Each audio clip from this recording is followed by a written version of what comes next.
ढंग से सुनियोजित करके लड़ाई की तैयारी की और उसमें जो हीरो निकला कैप्टन विक्रम बत्रा का नाम आपने सुना। Next slide. जिसका जो सिग्नल था, सिग्नल यानी कि जब भी फौज की कोई टुकड़ी किसी जगह पर फतह हासिल करती है तो वह सिग्नल देता है कि हाँ मैं पहुंच गया, और उन्होंने पहला सिग्नल दिया ये दिल मांगे मेरे। और जब इस काम के लिए ये जोखिम भरा काम उनको दिया जा रहा था, महाभारत की लड़ाई में जब युद्ध में जीत अवश्य भावी है तब अर्जुन कोई भी बन सकता है, लेकिन जब ये पता है कि महाभारत की लड़ाई में मारा जाना है तो अभिमन्यु हर एक नहीं बन सकता। लेकिन कैप्टन विक्रम बत्रा ने ये कहा सर मैं वापस जरूर आऊंगा, या तो मैं विजय पताका फहरा के आऊंगा और या फिर तिरंगे में लिपट के आऊंगा। भारत माता की जय। ये है युवाओं का जोश जो अभी अभी आप लोगों में और उत्साहित हो रहा है। ऐसी मातृभूमि की रक्षा के लिए हर एक का खून काम नहीं आ सकता। वही पुण्यात्मा है, वो देश का सपूत है जिसका लहू मातृभूमि की रक्षा के लिए काम में आता है, और वो कैप्टन विक्रम बत्रा जैसे बहुत सारे लोगों ने ये बलिदान करके ये सिद्ध किया। Next slide. How to join Indian army as commission officer. आप लोग ये बताओ कि आप लोग कितने लोग फौज में जाना चाहते हैं? रेशियो बहुत कम है, रेशियो बहुत कम है, लेकिन जितने भी जाना चाहते हैं आज घर जाकर के www.joinindianarmy.nic.in इसको लॉगिन जरूर करें। मैं आप लोगों को एक चीज ये बताना चाहता हूं कि फौज ही एक ऐसी संस्था है, सेना ही एक ऐसी संस्था है जो किसी भी जो आदमी उसका हिस्सा बन जाता है उसके 3 पीढ़ियों का देखभाल करती है।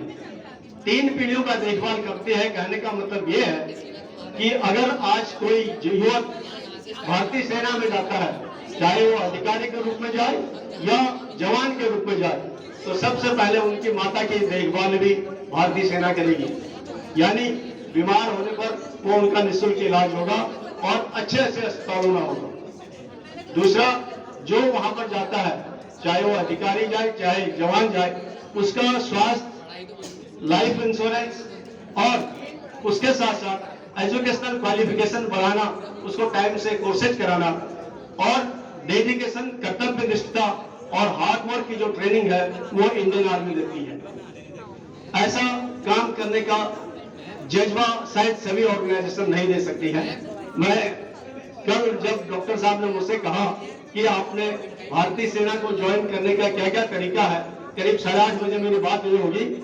उसके बाद मैंने रात में 1:30 बजे तक ये स्लाइड बनाई, और शायद अगर मैं भारतीय सेना में इतना सर्विस नहीं किया होता तो मैं कभी भी रात में 1:30 बजे तक इतनी स्लाइड नहीं बना पाता। और खासकर इस एज में, जब आजकल आदमी, इस एज का आदमी स्मार्टफोन नहीं चलाता है, लेकिन सेना ने हमको सिखाया कि काम कैसे कैसे करना है।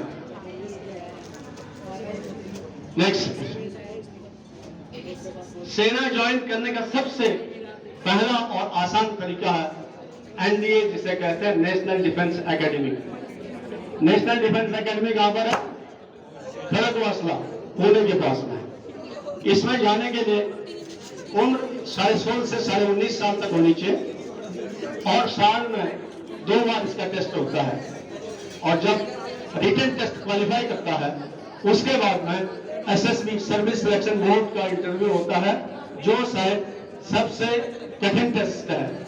अगर हम लोग उसको वास्तविकता के आधार पर लें, वो कठिन नहीं है, क्योंकि वहां का जो टेस्ट पैटर्न है, वहां कोई ये नहीं कह सकता है कि मेरा पेपर सही गया या गलत गया। जैसे यहाँ पर आप लोगों का जब पेपर खत्म होता है तो बाहर निकलते ही आप लोग बातचीत करते हैं कि मेरा पेपर ऐसा गया, मेरा पेपर ऐसा गया, ऐसा हो गया, ये सही हो गया, ये गलत हो गया। लेकिन वहां पर कोई ये नहीं कह सकता है कि मेरा पेपर सही हुआ या गलत हुआ, और जिसका सिलेक्शन होगा उसको भी पता नहीं चलेगा कि मैंने क्या किया है, और जो रिजेक्ट होगा वो भी ये सोचता होगा कि शायद मैंने बहुत अच्छा किया है, क्योंकि वहां का जो टेस्ट पैटर्न है वो पूरा साइकोलॉजी पर डिपेंडेंट है। आदमी की जो मूलभूत विचार है उस पर आधारित है, क्योंकि नेतृत्व नेता बनाया नहीं जाता, नेता एक जन्मजात गुण है। अगर आप लोगों ने देखा होगा, आजकल तो मुझे लगता नहीं है कि आप लोगों के घरों में जानवर होंगे, शायद किसी के घरों में होंगे नहीं, लेकिन जब हम रूरल बैकग्राउंड के थे, ग्रामीण क्षेत्र के थे, जब हम बचपन में थे, तो हमारे घर गांव में बैल होते थे, और जब बैलों को सुबह गोद से खोलते थे तो एक बैल हमेशा आगे जाता था, दूसरा उसको पीछे पीछे लगे रहता था, चाहे वो दिन में चरने के लिए जाए, चाहे वापस आ जाए।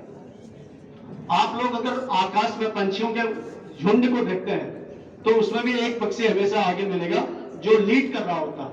इसलिए leadership it is a innate quality of the individual, और जब ये गुण आदमी में है तो उसको विकसित करने का काम जो है वो इंडियन आर्मी करती है। इसलिए आपने देखा होगा कि इंडियन आर्मी का जो भी, चाहे वो अधिकारी है, नीचे के लेवल का कर्मचारी है, वो पब्लिक के साथ में ज्यादा घुल मिल नहीं सकता, ज्यादा बातचीत नहीं कर सकता, क्योंकि उसका अलग रास्ता है और आम जनता अलग बात है। ये तो मुझे सेना से रिटायर होने के बाद परमात्मा ने ऐसा मौका दिया कि मैं करीब 10.5 साल तक जिला सैनिक कल्याण अधिकारी रहा, जहां पर मैं एक बात बताता हूं, सितंबर 2021 में सुप्रीम कोर्ट ने ऑर्डर दिया, क्योंकि हमारे यहाँ पर बच्चियां भी बहुत हैं, अभी अब लड़कियां भी एनडीए में जा सकते हैं, और पिछली बार अभी 19 लड़कियां सेलेक्ट होकर के एनडीए में गई है। 19 में से 6 इंडियन आर्मी में जाएंगी, 10 इंडियन आर्मी में जाएंगी, 6 एयरफोर्स में जाएंगी और 3 नेवी में जाएंगी। इसलिए जो लड़कियां पीछे बैठी हैं, आप लोग भी एनडीए के लिए ट्राई कर सकती हैं। नेक्स्ट है आईएमए, इंडियन मिलिट्री एकेडमी। 1,47,000 लड़कियों ने रजिस्टर्ड किया था, और अभी लगभग 6,69,700 जो एप्लीकेशन आए हैं एनडीए के लिए, उसमें अप्रोक्सीमेटली 22% लड़कियां हैं। यह देखने में आया कि एक ही कोर्स में कि लड़कियां काफी जंप करने वाली हैं, और हम भी आशा करते हैं कि हमारी कुमाऊं की बेटियां भी भारतीय सेना में एक ऑफिसर बन के जाएंगी। ये है कि एनडीए कब और कैसे कैसे बना, ये उसका वर्णन है, इसको ज्यादा ब्रीफ न करके मैं नेक्स्ट पॉइंट जाता हूं। IMA, Indian military academy. Indian military academy Dehradun में है। पहले अंग्रेज लोग ये नहीं चाहते थे कि भारतीय लोग कोई भी अफसर बने, इसलिए उन्होंने जितने भी लोग गए सबको जेसीओ रैंक तक रखा। उन दिनों जेसीओ नहीं करते थे, उन दिनों वाइसरॉय कमीशन ऑफिसर कहते थे। अगर लेने वाला नहीं है तो उन्होंने डिमांड किया कि भारतीय सेना में भी कुछ अफसर भी हो जाए, ताकि हमारे पक्ष में बात है। और उसके बाद में 1932 में स्टार्ट हुआ, और यहाँ से पहला बैच दिसंबर 1934 में ऑफिसर्स का बैच मिला, तब से आईएमए की स्थापना हुई। नेक्स्ट, 19 से 25 साल तक साल में 2 बार ओटीए चेन्नई, ये नॉन टेक्निकल के लिए है। Next, short service commission technical both for main and women, लड़के और लड़कियां इसमें भी अप्लाई कर सकते हैं। इसके लिए एजुकेशनल क्वालिफिकेशन ये मैंने लिखा हुआ है। Next, NCC special. आप लोग बहुत सारे एनसीसी वाले होंगे, तो अगर एनसीसी का सी सर्टिफिकेट आप लोग मिनिमम ग्रेड बी ग्रेड के साथ में अप्लाई पास करते हैं, तो आप लोग भी एज ए स्पेशल एंट्री के तौर पर डायरेक्ट एंट्री ऑफिसर्स की कर सकते हैं। पहले इसके लिए खाली ग्रेजुएशन लेवल था, अभी अमेंडमेंट हुआ है कि शायद इसमें एलएलबी भी उन लोगों ने जोड़ दिया है। नेक्स्ट, टेक्निकल, जैसे यहाँ पर आपके प्राचार्य महोदय या जितने भी आपके शिक्षक लोग हैं, उसी प्रकार से सेना में भी आर्मी एजुकेशन कोर एक है, जिसके लिए डायरेक्ट एंट्री भी होती है, जिसमें एमएससी वाला अप्लाई कर सकता है, लेकिन इसमें वैकेंसीज बहुत कम रहती है, इस कारण बहुत सारे कम लोग जा पाते हैं। और नेक्स्ट है लॉ किया है।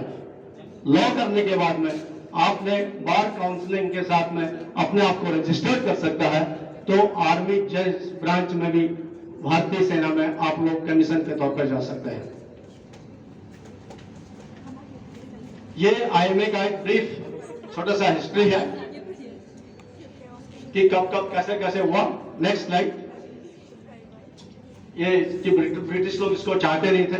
नेक्स्ट और नेक्स्ट उसे चेटुट होल कहते हैं, जिसमें ये लिखा है, आप लोग पढ़िए जरा, कि सबसे पहला मेरा देश का रक्षा और सम्मान सबसे पहले आता है, और दूसरा उसके बाद में जो आदमी मेरे अंडर कमांड सर्विस कर रहे हैं उनका वेलफेयर और उनकी सुरक्षा है, और मेरी अपनी सुरक्षा और वेलफेयर सबसे आखिरी में आता है। इसलिए आप लोगों ने देखा होगा कि इंडियन आर्मी में जो कोहेसिवनेस है ऑफिसर और जवानों के बीच में, वो बहुत स्ट्रांग है, बहुत अच्छी है। 25 लाख से 45 लाख तक दिया जाता है।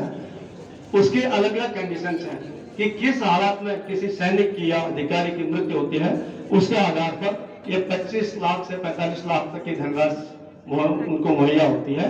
ये उसका फंड और उसके अलावा है आर्मी ग्रुप इंश्योरेंस का फंड है। नेक्स्ट डिटेल से लिखा है कि कहां पर 25 लाख है और कहां पर 45 लाख रुपया है। अगर इसकी आप लोगों को जानकारी भी चाहिए वो मैं आप लोगों को